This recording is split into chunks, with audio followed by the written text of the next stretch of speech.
গোয়েন্দা তথ্যের ভিত্তিতে জানা যায়, চট্টগ্রামের বাঁশখালী থানাধীন নতুন বাজার সংলগ্ন এলাকায় কুখ্যাত সন্ত্রাসী মনসুর বাহিনীর সশস্ত্র সন্ত্রাসীরা অস্ত্রের মুখে স্থানীয় জনগণকে জিম্মি করে চাঁদাবাজি, জমি দখল ও আধিপত্য বিস্তারের লক্ষ্যে নানা ধরনের সন্ত্রাসীমূলক কার্যক্রম পরিচালনা করে আসছে।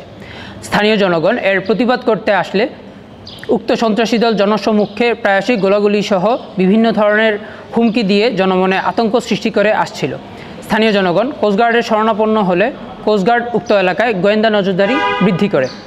এরই ধারাবাহিকতায় গোয়েন্দা অনুসন্ধানের ভিত্তিতে আজ 13 নভেম্বর 2025 তারিখ বৃহস্পতিবার রাত 3টা হতে সকাল 6টা পর্যন্ত কোস্টগার্ড বেস চট্টগ্রাম কর্তৃক চট্টগ্রামের বাঁশখালী থানাধীন নতুন বাজার সংলগ্ন এলাকায় একটি বিশেষ অভিযান পরিচালনা করা হয়।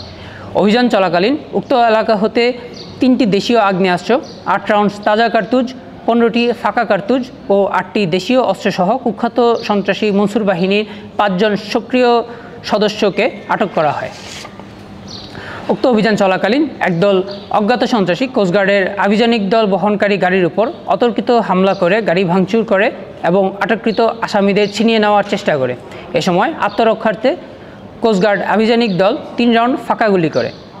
আটককৃত আবু নছর চৌধুরী বয়স 44, আব্দুল কাদের বয়স 40, জমির আহমেদ বয়স 55, মোহাম্মদ জিয়াউর রহমান বয়স 50 এবং মোহাম্মদ সোহেল বয়স 21 বাঁশখালী থানার বাসিন্দা।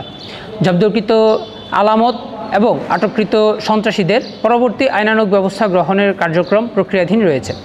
সন্ত্রাসী কর্মকাণ্ড নির্মূলে বাংলাদেশ কোস্টগার্ড ভবিষ্যতেও এ ধরনের অভিযান অব্যাহত রাখবে।